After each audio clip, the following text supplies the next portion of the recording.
ঘটনা ভাই ওর সাথে, আর আমি যেটুকু জানি আমি ওটুকুই বলতে পারি।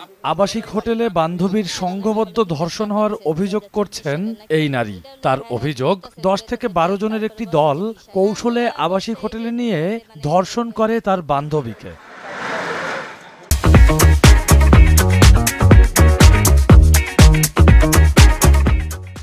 এ ঘটনায় রাজধানীর কাফরুল থানায় মামলা দায়ের করেন ধর্ষণের অভিযোগ আনা নারী।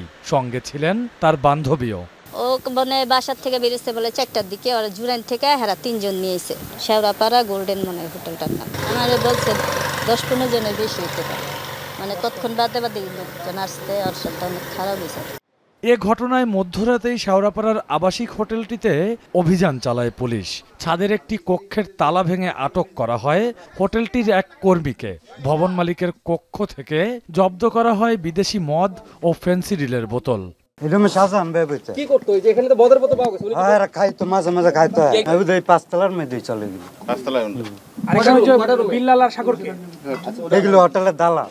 ভবনের 5ম তলার আবাসিক হোটেলটিতে কঠোর নিরাপত্তা বেষ্টনী, ভেতর থেকে বন্ধ দরজা। বারবার চেষ্টা করেও যা ভাঙতে ব্যর্থ হয় ফায়ার সার্ভিস ও পুলিশ সদস্যরা।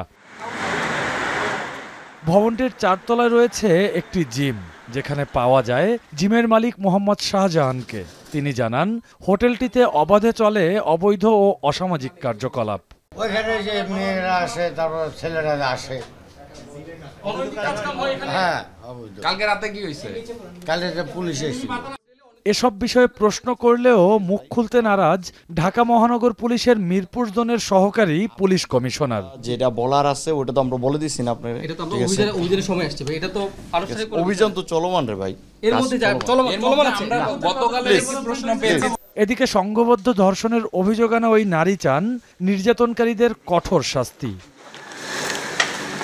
রকিবুল রাহাত, এখন, ঢাকা।